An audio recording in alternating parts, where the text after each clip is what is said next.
जय गुरुदेव। नाम से ही परेशानियां हटेंगी, कष्ट खत्म होंगे। अर्जुन ने कृष्ण भगवान पर शंका की तो उन्हें नरक जाना पड़ा। शंका मत करो, शंका का कोई इलाज नहीं। महात्मा कोई भी ऐसा काम नहीं करते हैं जिससे किसी का नुकसान हो, अतः आप लोग शंका मत करो। महात्माओं के वचन मानव जाति के लिए होते हैं। सबके साथ समान व्यवहार करो, क्योंकि सब में सूरत बैठी हुई है।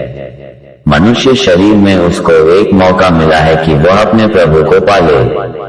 उनका उपदेश मानव मात्र के लिए होता है। इस मनुष्य शरीर को भगवान ने बनाया। इसमें चेतन सत्ता, जीवात्मा, रूह, सोल को बिठाया।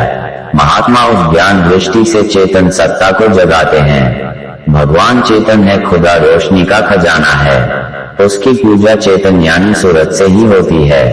जड़ से आप जड़ की पूजा कर सकते हो, चेतन की नहीं।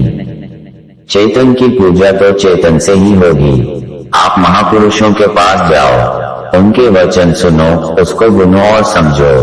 आपने अज्ञानता में तकलीफें, बीमारियां और परेशानियां इकट्ठी कर ली। इन सब को टालना चाहिए। इन सब को दूर करने की जड़ी बूटी महात्माओं के पास है। वह क्या है? नाम मालिक का। उस नाम की धारा को अपने भीतर पैसे दो, पैसे धीरे धीरे आने दो। जब रास्ता मिल जाए तो ध्यान भजन में लगे रहो। नाम से ही परेशानियां हटेंगी, कष्ट खत्म होंगे। ये बेशकीमती जिम ही सच्चा मस्जिद है। इसी में उस खुदा की रूह बैठी है। इसी मस्जिद में खुदा की आयतें उतर रही हैं, उसको सुनो। इसी मस्जिद में 24 घंटे उसका कलाम आ रहा है। हिंदुओं की भाषा में इसी मनुष्य शरीर रूपी मंदिर में प्रभु की जीवात्मा बैठी है। इसी मंदिर में आकाशवाणी, देववाणी, अखंड कीर्तन हो रहा है, जिसे जीवात्मा सुनती है। 24 घंटे वाणी हो रही है, आयतें उतर रही है, पर तुमको सुनाई इसलिए नहीं देता क्योंकि तुम्हारी जीवात्मा के कान, आंख बंद हो गए हैं। न तो तुम उन वाणियों को सुन सकते हो और न उसकी रोशनी और प्रकाश को देख सकते हो। इंद्रियां इतनी चलायमान हो गई कि न तो हिंदुओं की पूजा, न मुसलमानों की इबादत, न ही ईसाइयों की प्रार्थना कबूल हो रही है। बुद्धि में विवेक नहीं रहा, मन और चित्त में स्थिरता नहीं है, इसीलिए हम सब लोग तंग दिल हो गए। उस प्रभु की सत्ता से हम करोड़ों कोस दूर हो गए। इस संसार में सच्चे फकीर मिलेंगे तब हकीकत मिलेगी। सच्चे महात्मा मिलेंगे तब आपको सच्चा रास्ता मिलेगा।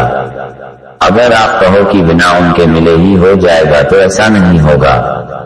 जिसमें आप फंसे हो, देखते सुनते हो, ये सब माया की छाया है। इसमें से कुछ आपके हाथ आने वाला नहीं है। जो पूजा इबादत तुम करते हो, इसी छाया की करते हो। सच्ची पूजा करने के लिए, सच्ची इबादत के लिए आपको घर बार छोड़ने की जरूरत नहीं। बस आप मेरी बातों को समझिए। इस शरीर में जीवात्मा बैठी है, उसको होश में लाना है। वो कैसे होश में आएगी, वह आपको महात्मा बताएंगे। तुमको इतना भी ख्याल नहीं है कि जब तुम आए तो कौन सी पहचान लेकर आए थे। बच्चे को पहचान तो उसके माता पिता ने, घर परिवार वालों ने कराई। धीरे धीरे बच्चा बड़ा हुआ तो उन्हीं को अपना समझने लगा, उसी में फंस गया। जब महात्मा आते हैं तो वो समझाते हैं कि तुम यहाँ के रहने वाले नहीं हो, यहाँ के साजो सामान तुम्हारे नहीं है। बड़े सौभाग्य से मनुष्य शरीर मिला है। इसमें अपनी जीवात्मा की रूह को जगाकर अपने प्रभु के पास पहुंचाओ। महात्मा तुमको समझाएंगे कि कैसे तुम्हारी जीवात्मा जागेगी। वो ये भी समझाएंगे कि क्या काम अच्छा है, क्या काम बुरा है, किसे करो, किसे ना करो। जब तुम्हें यह मालूम हो जाए तब तुम बुराइयां छोड़ दो, अच्छे काम करो और भजन करो।